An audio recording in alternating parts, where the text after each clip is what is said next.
Graça e paz, irmãos. Glória a Deus. Em primeiro lugar, quero agradecer os irmãos pelas orações, pela cobertura.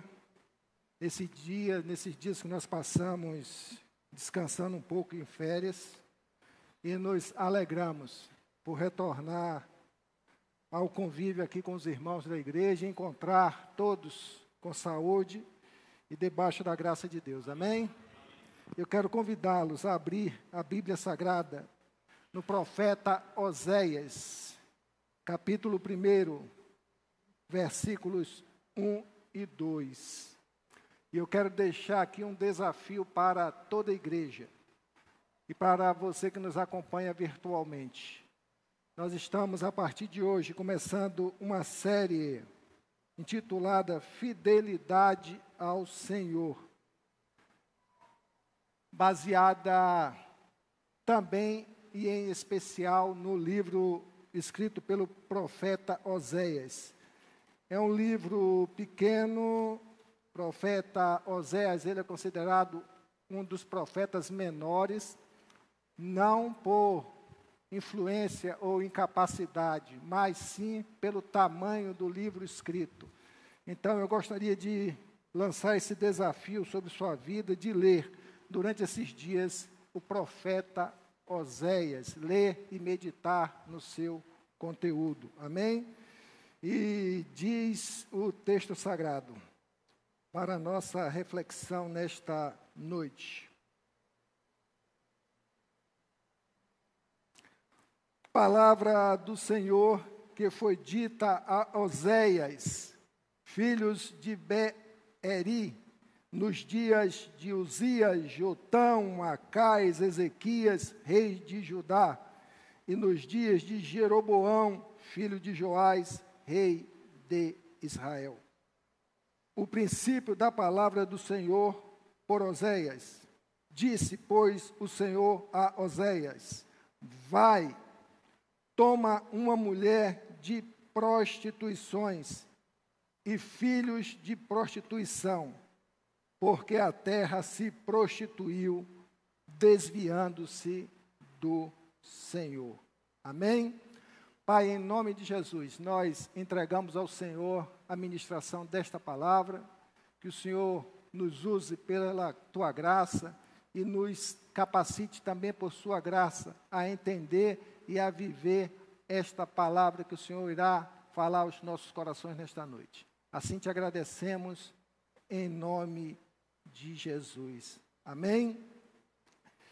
Quando nós colocamos o título desta reflexão, Fidelidade ao Senhor, nós precisamos, em primeiro lugar, pensar em infidelidade.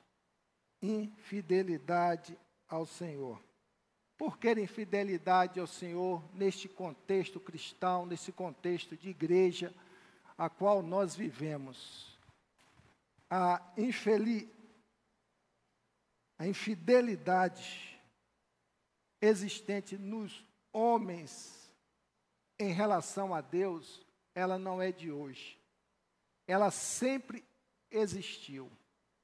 Geralmente nós falamos que o pecado original do homem, no Éden, seus pais Adão e Eva,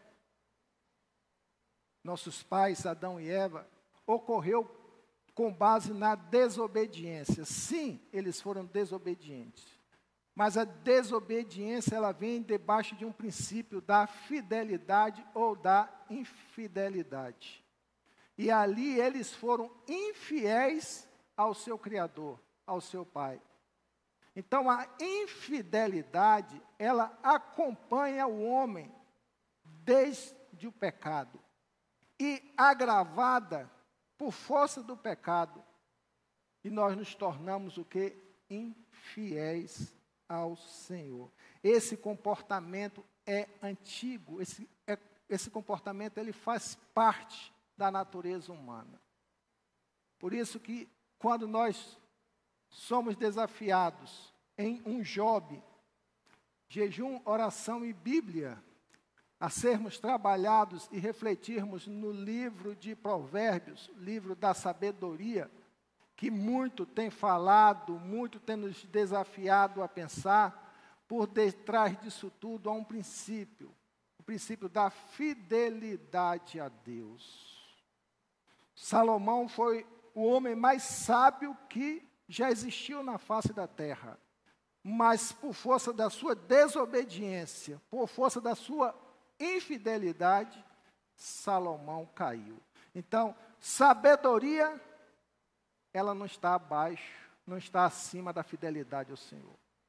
Então, nós precisamos nos conscientizar que precisamos ser trabalhados, sermos alinhados comportamentalmente, espiritualmente, para que a gente possa desenvolver essa caminhada espiritual com fidelidade ao Senhor. Porque o Senhor, Ele busca fiéis nesta terra, busca pessoas que vivam em obediência a Ele. Então, irmãos, dentro desse conceito, eu penso que batalha espiritual forte que nós temos é no campo da fidelidade ao Senhor. E muita gente não vê isso como uma batalha espiritual, que na verdade é. E precisamos trabalhar e vencê-la, para que a gente tenha a nossa caminhada estruturada e digna do nosso Deus.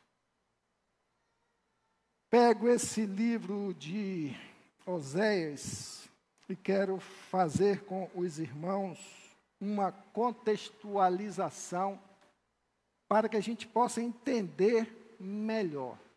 Oséias, ele profetizou num tempo da história da nação de Israel e da nação de Judá, em especial de Israel, porque Jeremias, paralelamente, profetizava para a nação que estava ali em Jerusalém, não é?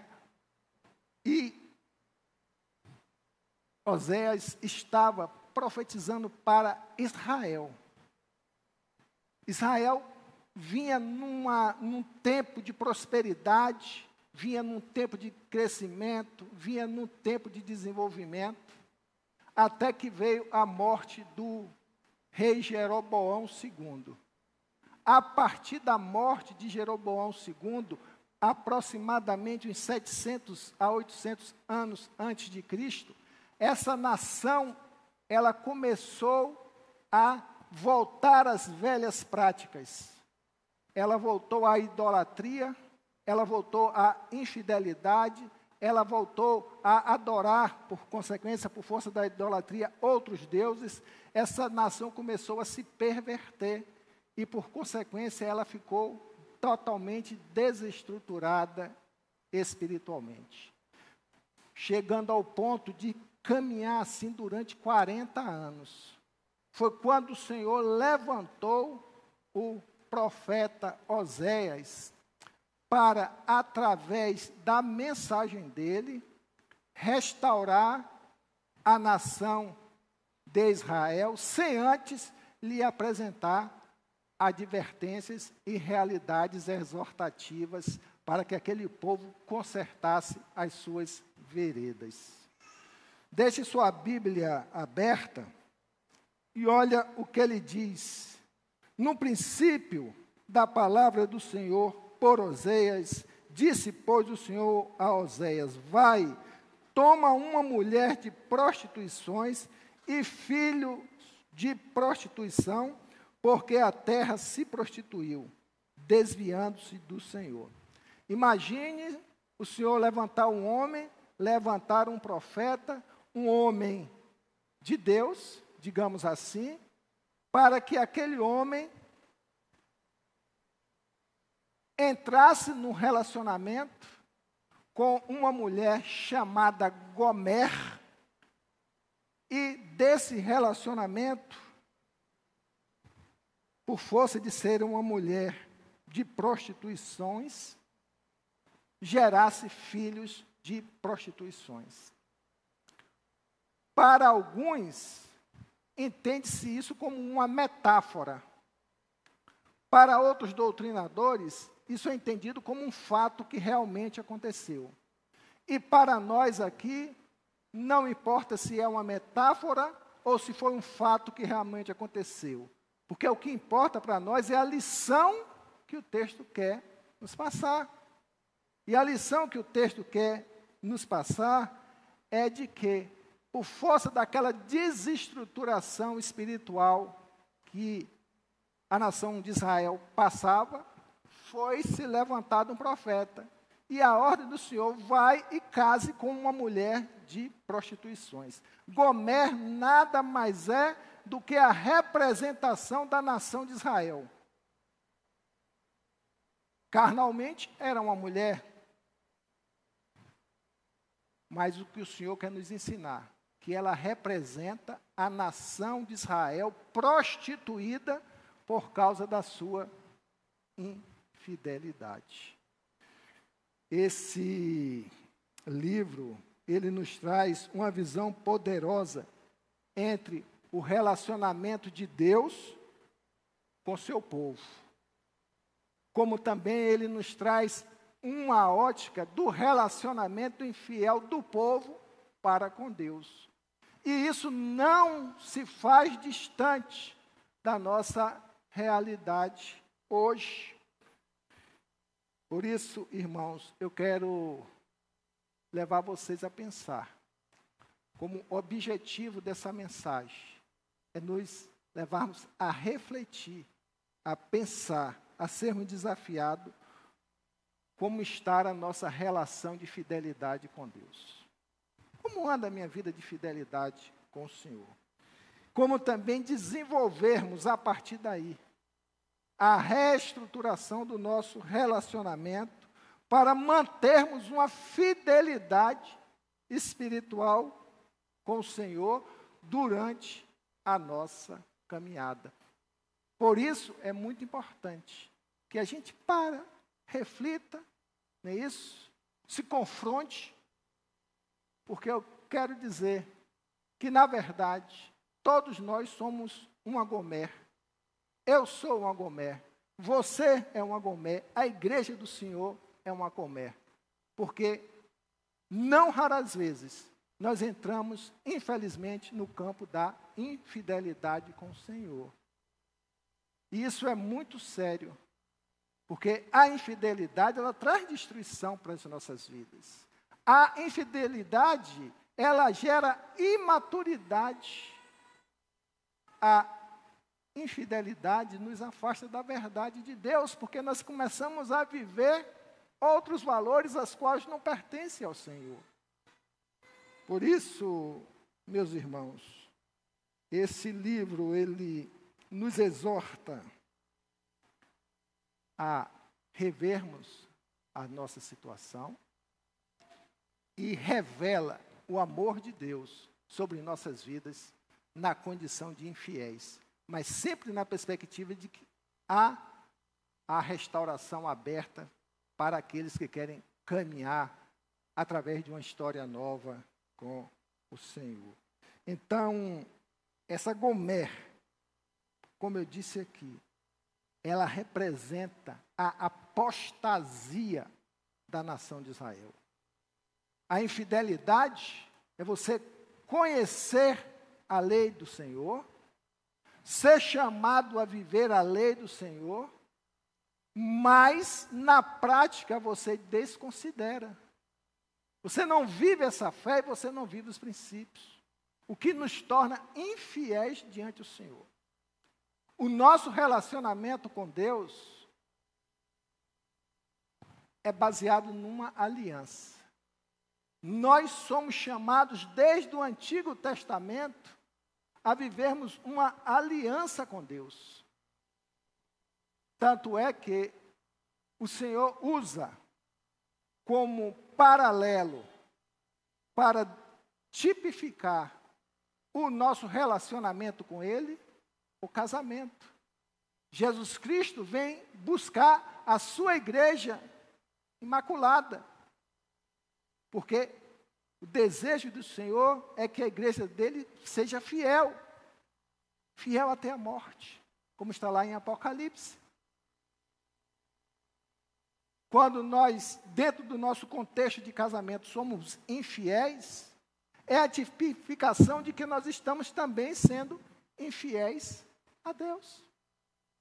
Então, irmãos, precisamos entender que a infidelidade, ela traz prejuízos e consequências.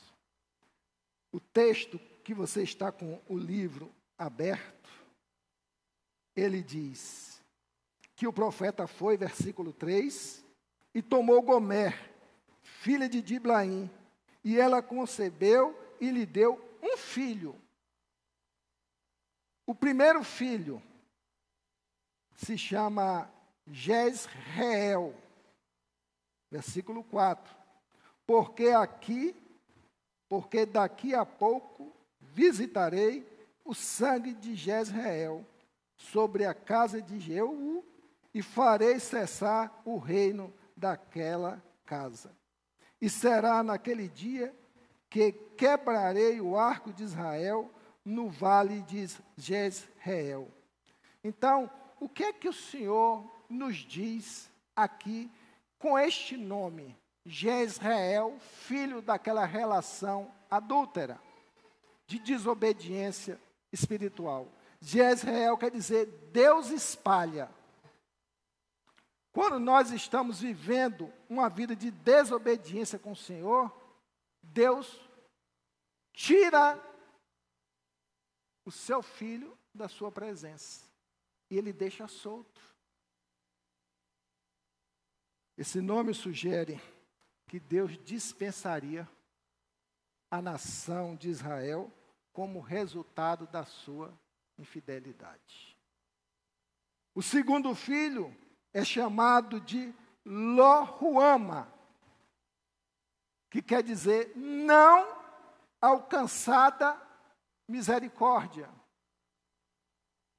Além de ser espalhado, o texto diz que aquela nação não alcançaria mais a misericórdia de Deus. E aquela mulher vem e tem mais um filho. E o terceiro filho, a gente vê aí no texto, que põe o nome de Lo-Ami, porque vós não sois meu povo. Versículo 9. E nem eu serei vosso Deus. Para mim, esse terceiro é o que mais me dói. É perder a condição de filho. Está espalhado, sem misericórdia, e diz de muito forte: não é mais meu povo. E é muito doloroso.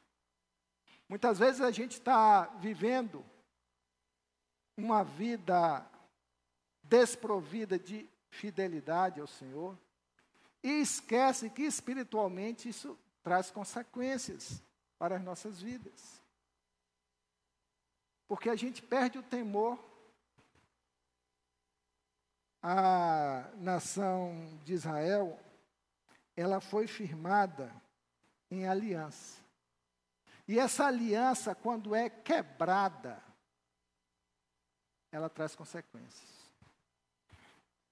Veja o versículo 10, diz: contudo, o número dos filhos de Israel será como a areia do mar, que não se pode medir, nem contar. E em vez de se dizer a este, tu não és o meu povo, se lhe chamará filhos do Deus vivo. Aí está a demonstração de, independente daquelas três situações, o Senhor não perdeu o amor por sua nação, por seu povo. O Senhor é um Deus que sempre quer nos restaurar, porque Ele sabe que o estrago que foi feito na nossa estrutura espiritual por força do pecado, nos trouxe essa condição que nós não temos condições de vencê-la se nós não estivermos debaixo da real paternidade de Deus, sustentado por Deus e vivendo pela misericórdia de Deus. A palavra do Senhor fala, através do salmista, as misericórdias do Senhor são as causas de nós não sermos consumidos. O Senhor declarou que Ele tiraria a misericórdia, por força da tristeza que acometia o seu coração, pela desobediência da nação. Mas o Senhor, realmente, aqui, Ele nos diz que essa nação cresceria como grãos de areia. Isso quer nos revelar a realidade de que, apesar de haver misericórdia, o Senhor estará sempre confiando em nós, para que a gente busque viver uma vida restaurada em relação a Ele. Uma vida digna de um relacionamento com o Senhor. Esse versículo 11, na sequência, diz: e os filhos de Judá e os filhos de Israel se congregarão e constituirão uma só cabeça e subirão da terra, pois grande será o dia de Jezreel. Jezreel que foi espalhado, o Senhor, Ele vem e fala, a nação de Judá que está afastada da nação de Israel. Duas nações irmãs, dois povos, tinha a tribo de Israel, 10 tribos, e a nação de Judá com 2 tribos. Estavam brigadas, e o Senhor fala assim, olha, ainda vou juntar esse povo todo. O que é que representa isso para nós hoje? Representa que nós somos a igreja do Senhor, uma nação só, um povo só. O ímpio e o justo, aquele que fazia parte da nação de Israel convertida, como aqueles gregos, como outros povos de outras nações. O Senhor quer juntar esse povo todo. Mas isso tudo a gente precisa entender que precisamos aceitar essa reconciliação com o Senhor e vivermos em obediência. Quando uma palavra é ministrada e que nos é chamado ao arrependimento, o Senhor está dizendo assim para todo o povo, que você precisa restaurar a sua aliança de fidelidade comigo.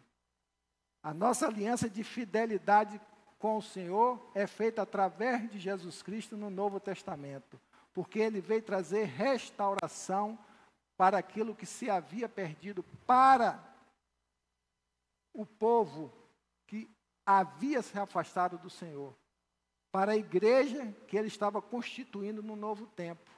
Então precisava ser caminhado nesse sentido. Deus, como eu disse há pouco, Deus, Ele fez uma aliança com Abraão. Você pode verificar isso no livro de Gênesis 15, 18. Naquele dia, o Senhor fez uma aliança com Abraão. Você avança neste livro de Gênesis, no capítulo 17, e perceba que coisa interessante. Quando ele fala, a partir do versículo 7 até o 11. Preste bem atenção. Estabelecerei a minha aliança como aliança eterna. A aliança com Deus para conosco é uma aliança eterna. Entre mim e você e os seus futuros descendentes, para ser o seu Deus e o Deus dos seus descendentes.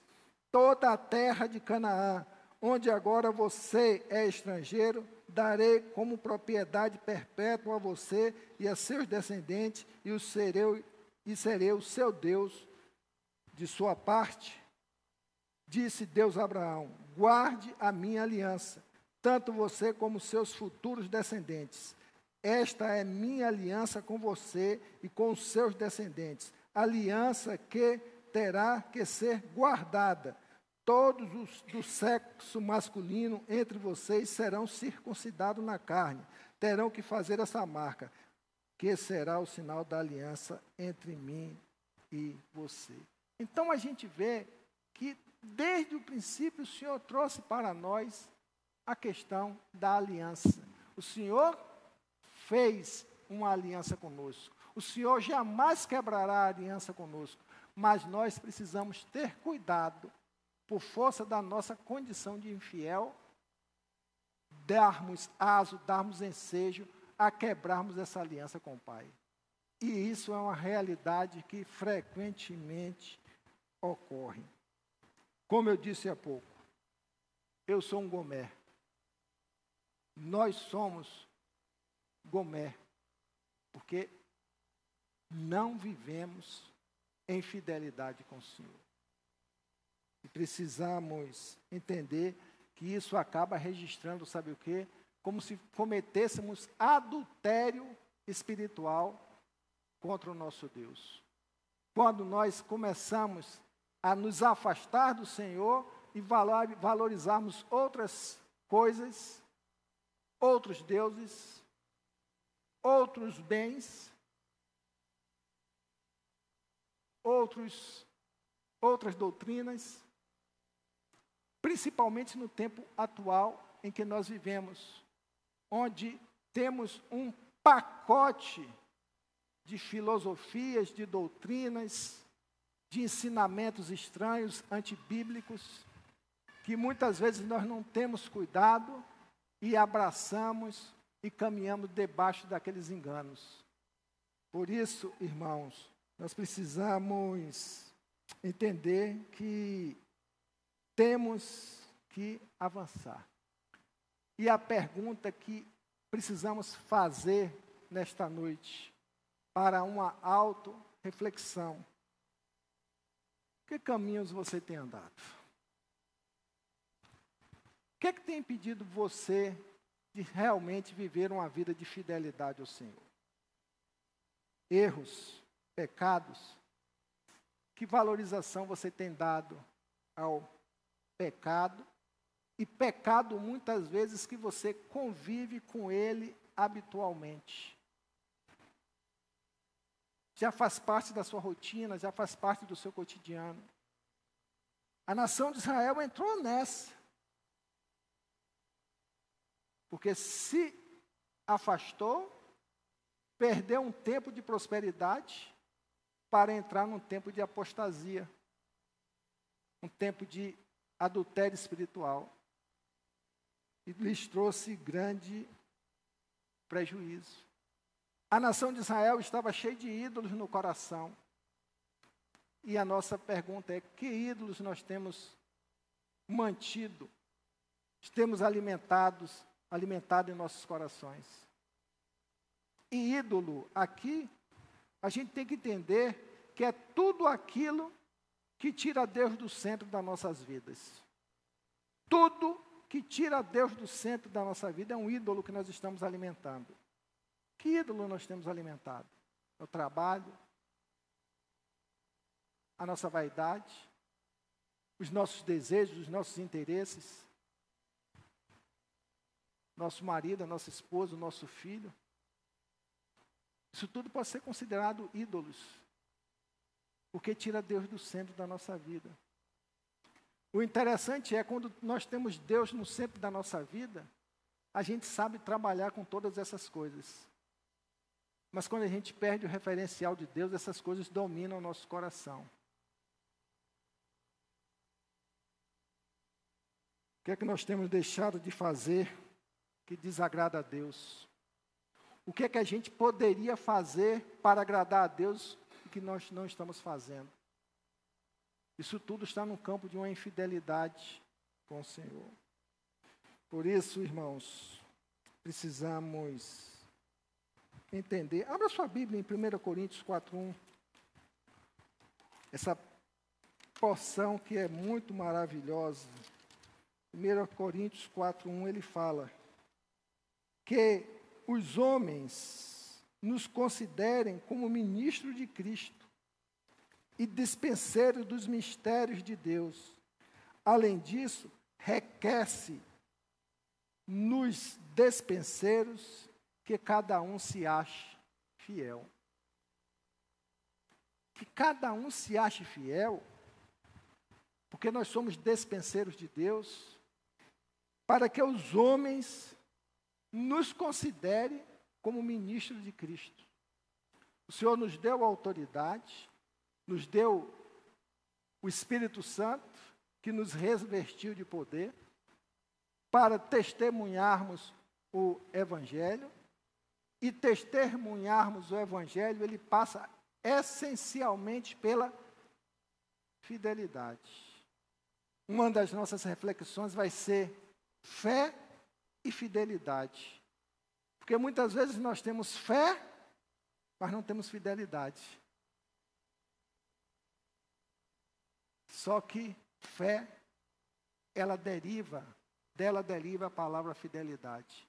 Você não pode viver uma sem estar praticando a outra. Você não pode estar praticando a outra sem viver uma. Então, até nisso a gente precisa alinhar os nossos pensamentos. A infidelidade, ela traz consequências espirituais para o nosso crescimento espiritual. Ela alimenta a nossa religiosidade e nos afasta da verdade de Deus. Por isso que a gente precisa estar atento. A infidelidade, ela fragiliza todo o relacionamento espiritual nosso em relação a Deus. Porque a gente não tem condições de verdadeiramente adorar ao Senhor na infidelidade. Por isso que em João fala, o Senhor procura verdadeiros adoradores. Isso daí ele está falando de infidelidade. Ele está falando de religiosidade. Porque as pessoas, aquela mulher e aquele povo, ia por um poço adorar, mas sua vida estava desregular com o Senhor. Ia buscar água na fonte de Jacó, do pai Jacó, mas a vida espiritual estava distante de Deus. Então o Senhor nos exorta nesta noite a bebermos da água de Jesus Cristo, a fonte de água viva, para que essa fonte de águas vivas nos trate, nos liberte e nos leve a tomar uma postura de arrependimento na nossa vida. Quando nós praticamos a infidelidade, nós deixamos de conservar valores bíblicos e, por consequência, deixamos de preservar a nossa identidade cristã. Nós vivemos num tempo hoje que é até vergonha você ver algumas pessoas dizerem que ser crente. Você que é um crente fiel, que é um crente piedoso, e ver determinadas pessoas abrirem a boca assim, eu sou um crente, eu sou um cristão, e a vida totalmente desajustada diante do altar do Senhor. E isso vem acontecendo, e muito, sempre aconteceu na história, e hoje acontece de forma aberta. O comportamento de muitos é enxovalhador do Evangelho, é indigno de Deus, porque a identidade cristã, ela foi relativizada. E a gente não pode viver isso. Outra consequência é que quando a gente vive essa infidelidade, é uma demonstração clara que nós não estamos confiando nas promessas de Deus. Eu tenho sempre a oportunidade de conversar com pessoas, e talvez outros irmãos aqui também, aconselhar, e você está aconselhando, e as pessoas estão totalmente fora do sentido das promessas de Deus sobre sua vida. É como se as promessas apenas fossem um registro na palavra e não fosse vida, e não trouxesse vida para as nossas vidas. Porque desacredita das promessas do Senhor. E tem muita gente hoje que tem as promessas de Deus como promessas de político. Recentemente uma pessoa me falou assim, eu já estou cansada de orar porque Deus não age. E eu perguntei, você tem mudado? Você tem defeitos? Tenho. Muda os seus defeitos, porque você vai ver Deus agir na sua vida. Mas a gente só quer que Deus haja sem a gente fazer uma contraprestação de mudança. Deus vai agir. Deus, na sua misericórdia e graça, Ele sempre vai agir. Até mesmo porque Tiago fala que a misericórdia, ela se sobrepõe à justiça. Porque se Deus quisesse aplicar a justiça, Ele tornaria efetivo tudo isso que Ele falou aqui nesse capítulo 1 de Oséias. Mas Ele fez prevalecer o que é misericórdia. Deus é um Deus sempre misericordioso. E a gente não pode, através dessa infidelidade, dessa inconsequência, dessa vida sem compromisso, perder as bênçãos de Deus sobre nossas vidas. Quando não tomamos decisões firmes de se preservar das contaminações do mundo, Daniel e seus outros irmãos, podemos chamar assim, estavam totalmente expostos a uma cultura, a valores diferentes, mas eles propuseram em seu coração: não, eu quero mudar não, eu não vou viver isso. Por mais que eu não tenha uma perspectiva no momento, mas eu não quero viver isso. Eu quero viver o compromisso de fidelidade ao Senhor e não vou me contaminar com as bandejas do mundo. Você pode passar pelas bandejas do mundo, você pode rodear as bandejas do mundo, você só não pode entender que você está ali, neste mundo, para fazer a diferença. E para fazer a diferença, nós vamos passar por várias situações tentadoras. Mas a gente não pode se contaminar. Jesus Cristo diz que Ele veio para buscar os doentes e não os sãos. E para a gente pegar os doentes, a gente tem que ir no lugar onde há doença, onde as pessoas estão enfermas, onde as pessoas estão contaminadas, onde as pessoas estão comendo lixo. E aí a gente vai lá e tira. Mas muitas vezes a gente, até pelo senso de autopreservação da nossa vida espiritual, não vai se relacionar para tirar uma pessoa do mundo, porque se eu fizer assim, eu vou estar me expondo. Muitas vezes a gente deixa de fazer o que é certo para libertar pessoas da escuridão, das trevas, porque a gente está se autopreservando, e isso é uma demonstração de infidelidade a Deus. Deus pegou um homem aqui, um profeta, e disse: vá, case com a mulher de prostituições. Ordem de Deus.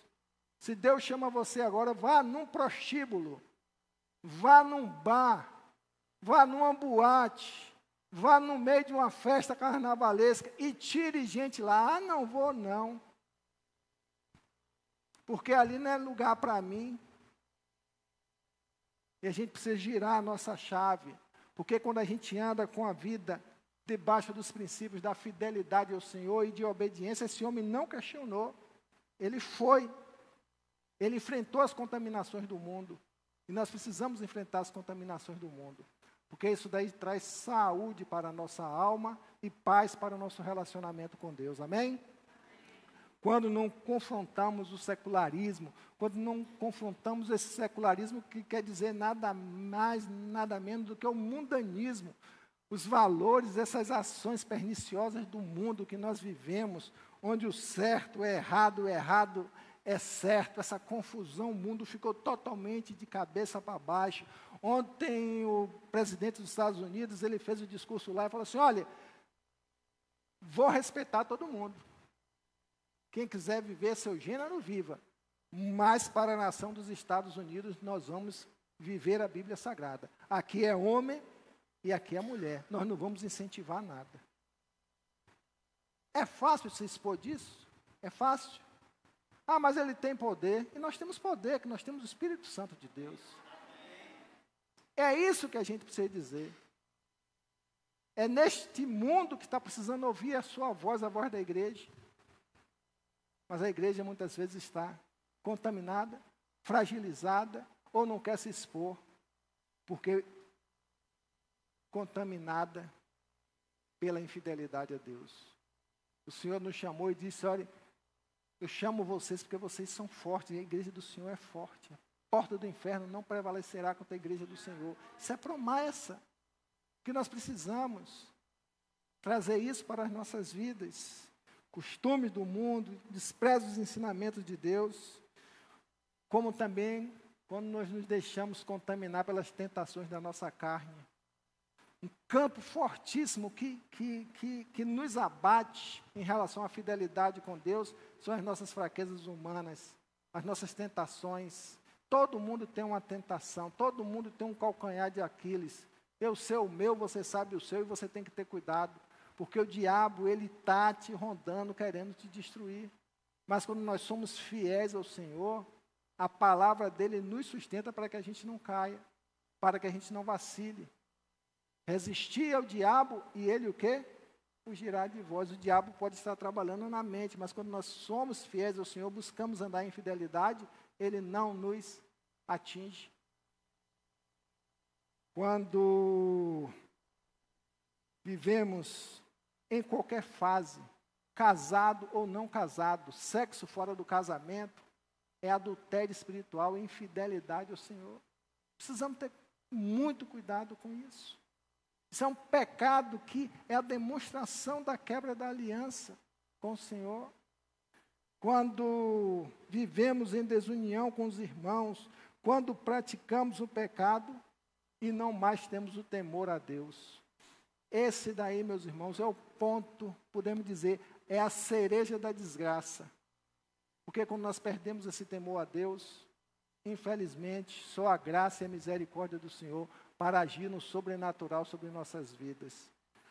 Por isso, quero concluir essa mensagem, levando a igreja a refletir, né, a fazer uma reflexão sincera. Durante este tempo de Job, durante este tempo onde nós estaremos ouvindo às terças-feiras, reflexões sobre a necessidade de restaurarmos a nossa fidelidade com o Senhor. Você tem a oportunidade de, a partir de hoje, de a partir de agora, o propósito do seu coração de amanhecer, o seu amanhecer é agora, né? Trazer para a sua vida o propósito, não, eu vou andar em fidelidade. Eu errei, eu me desviei do Senhor, eu fiz o que não agradava a Deus, eu fui omisso, mas a partir de hoje eu vou entrar no campo, no compromisso da fidelidade, para que eu possa prosperar. Prosperar no sentido de realinhar minha vida com Deus. Isso tudo passa por uma palavra só. Passa por uma palavra só, que se chama arrependimento. É buscar ter uma nova mente. É ter nojo do pecado. É dizer que a minha vida, ela é consagrada ao Senhor. E eu não vou mais permitir que este jugo da infidelidade decorrente do pecado venha contaminar minhas estruturas. Estará sempre de porta fechada.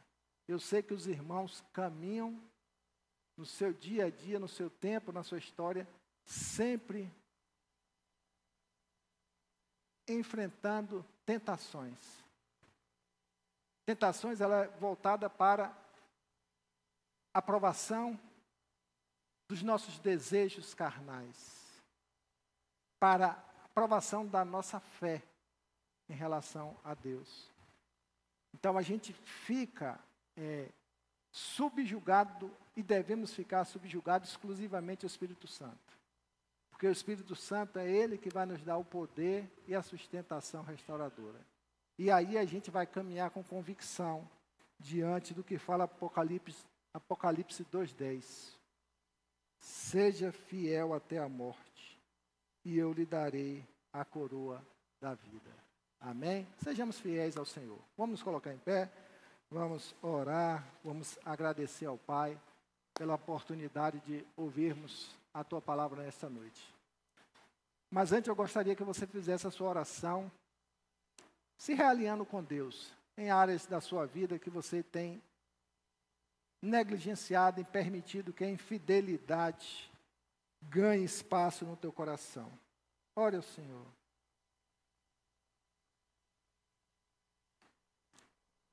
Pai, nós queremos mais uma vez te pedir perdão. Mais uma vez nós queremos te pedir, Senhor Deus, misericórdia e graça.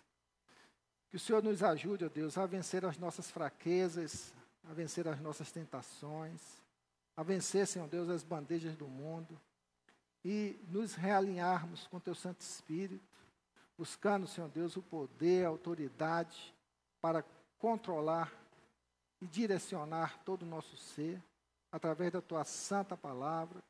Nós sabemos que o Senhor é um Deus de justiça, que o Senhor é um Deus de amor, que o Senhor é um Deus de restauração, que é um Deus que quer que nós tenhamos vida, que a gente possa viver, Senhor Deus, esse relacionamento de paternidade com aliança séria, compromissada com o Senhor. Que o Senhor nos dê sabedoria, ó Deus, não apenas de receber uma mensagem, mas de receber essa mensagem e trazê-la para os nossos corações e nos policiarmos a cada dia diante das tentações e das fraquezas que certamente surgirão na nossa caminhada. Que o Senhor nos abençoe, que o Senhor guarde a Tua igreja, que o Senhor guarde meus irmãos, que o Senhor nos dê uma complementação da nossa semana debaixo da Tua graça e misericórdia. Assim te louvamos, Pai, e te agradecemos em nome de Jesus. Amém?